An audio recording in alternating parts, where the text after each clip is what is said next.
Nah, agama-agama sulit menerima Injil karena agama mempresuposisikan, menganggap bahwa manusia punya kemampuan, meskipun kecil mungkin, tapi punya kemampuan untuk mengambil kemungkinan selamat dengan saleh, dengan berjuang, dengan ibadah, dengan doa, dengan jam-jam yang teratur untuk menyatakan kesalehan, dengan cara-cara yang sudah diatur untuk menolong orang demi kesalehan.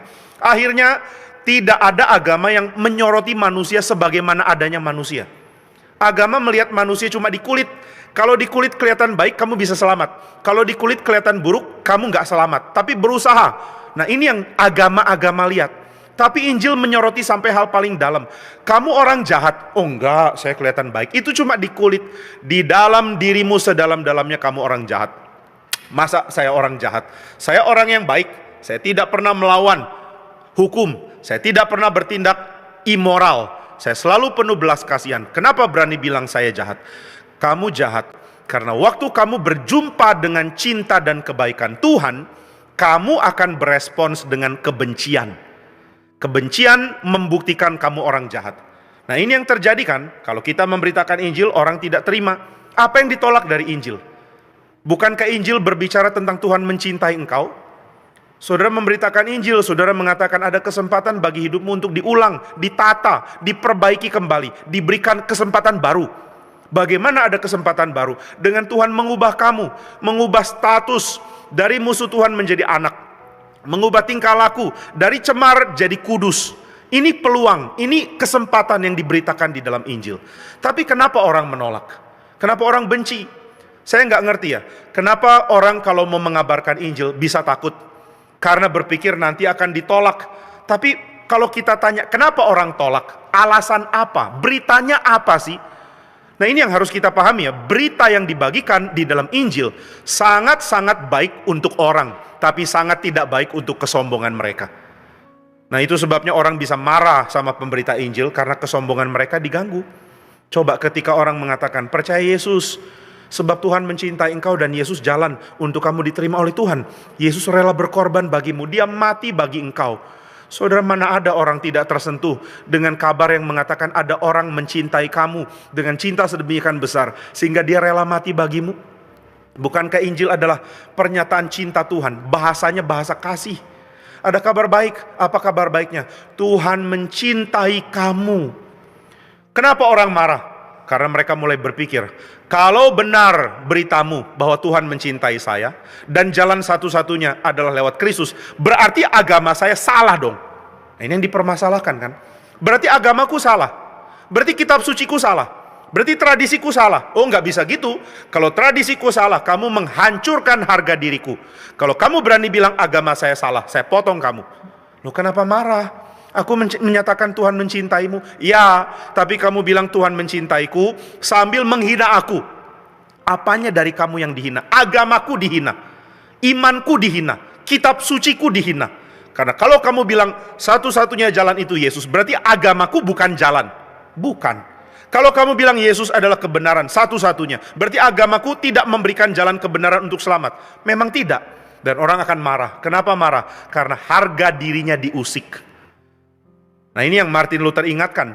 Kalau kamu berbicara soal harga diri, kamu bukan orang yang ngerti teologi. Karena kamu dikacaukan dengan kesombongan. Kamu merasa agamamu adalah harga dirimu, padahal harga dirimu sudah hancur karena kamu sudah memberontak lawan Tuhan. Kamu sudah nggak punya harga, dan agama memberikan harga palsu, seolah-olah kamu masih bernilai di tengah-tengah dosa dan kecemaranmu. Ini yang terjadi kan, tapi orang tidak menyadari.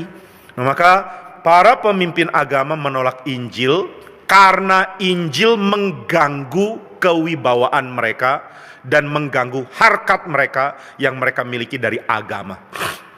Itu sebabnya di dalam tradisi Luther, kemudian orang-orang seperti Barth misalnya, mereka sangat kritikal terhadap agama. Mereka kritik agama karena bagi mereka seringkali agama itu dijalankan dengan semacam keangkuhan. Bukankah banyak orang rela menghancurkan yang lain demi nama agama? Kenapa orang bisa benci orang lain demi nama agama? Karena merasa dirinya lebih unggul dari orang lain. Yang lain boleh mati asal saya hidup. Saudara, manusia penuh dengan kejahatan dari dulu. Waktu ada orang satu suku tertentu mau basmi suku lain, ini menunjukkan kesombongan yang besar. Lalu perendahan diri, perendahan orang lain yang sangat-sangat jahat. Saya tidak anggap orang lain itu orang, maka kalau saya bunuh mereka, itu sama seperti bunuh binatang. Ini kejahatan yang banyak dilakukan oleh agama. Agama menipu orang sehingga menganggap orang lain yang bukan agamaku adalah orang jahat, mirip binatang. Kalau mati pun gak apa-apa. Nah, ini tanpa disadari ya, orang bisa sangat jahat dan akhirnya membangun keangkuhan dari agama yang jahat, yang menilai kemanusiaan begitu rendah dan memberikan kesombongan bagi pengikutnya. Ini mirip dengan tafsiran orang Yahudi terhadap perjanjian lama. Di dalam perjanjian lama Tuhan menyatakan diri sebagai Allah yang menebus Israel. Kenapa Israel perlu ditebus? Karena mereka cuma kelompok budak dan penyembah berhala. Mereka orang jahat secara iman, dan mereka juga jahat secara penyembahan kepada Tuhan. Mereka kafir sebenarnya orang Yahudi ini. Orang Israel adalah penyembah berhala, tapi Tuhan mengampuni mereka dan Tuhan memanggil mereka jadi miliknya. Jadi kabar yang Tuhan beritakan di perjanjian lama adalah kabar baik. Tuhan mencintai kamu, Tuhan mengasihi orang-orang jahat seperti orang Israel, dan Tuhan mengasihi meskipun mereka cuma budak. Tapi berita yang mereka tafsirkan bukan itu. Yang mereka tafsirkan adalah bahwa orang Israel itu something.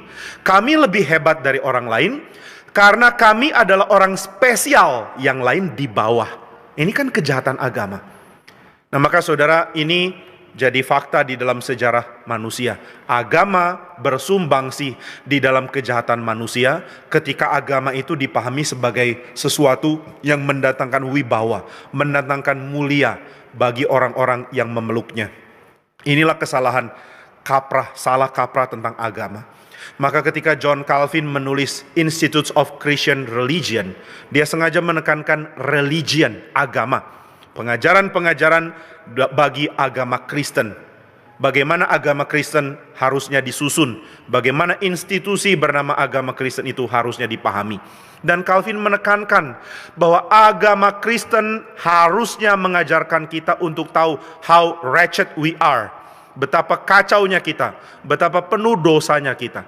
Maka di dalam buku pertama dari Institutes of Christian Religion, Calvin langsung mengatakan, tidak ada satu orang pun yang ketika melihat Allah tidak langsung otomatis menilai diri. Waktu dia melihat Allah yang mulia, langsung dia otomatis menilai dirinya hina. Karena mulianya Tuhan dan hinanya kita itu jauh sekali loh. Saya makin lihat Tuhan mulia, makin lihat saya hina. Makin lihat Tuhan begitu suci, makin lihat saya begitu cemar. Makin lihat Tuhan begitu penuh cinta kasih, makin sadar saya adalah orang yang penuh kejahatan. Makin lihat sabarnya Tuhan, makin lihat tidak sabarnya kita. Makin lihat kebaikan Tuhan, makin sadar betapa gampang marahnya kita. Dan ini berarti makin saya kenal Tuhan, makin saya lihat diriku hancur. Nah, ini sebenarnya agama menurut Calvin. Agama membuat kita tahu diri kita hancur. Tapi tradisi Yahudi tidak begitu. Mereka membanggakan diri dan mulai marah kepada orang yang merusak kebanggaan mereka. Jika kamu bilang Mesias disalib, berarti kamu menista agama saya. Masa juru selamat kami, raja kami, dan pengharapan kami mati di kayu salib? Jika engkau benar-benar anak manusia, hai Yesus dari Nazaret, mengapa bilang kamu akan mati? Nah, ini bikin orang Yahudi marah kepada dia. Jadi cinta kasih Tuhan yang mengatakan, hei orang Yahudi, aku mengasihi engkau dan aku rela mati bagimu. Dan orang Yahudi berespons dengan mengatakan, apa? Engkau mati, berarti engkau menghina agama kami. Engkau mengatakan agama kami rendah, agama kami kacau karena juru selamatnya mati. Tapi Tuhan mengatakan, loh, saya mati demi cintaku kepadamu loh. Jadi bayangkan ya, berita cinta, bahasa kasih yang Tuhan nyatakan lewat kehidupan Yesus ditolak mati-matian oleh orang Yahudi, ditolak dengan niat mau mematikan Yesus.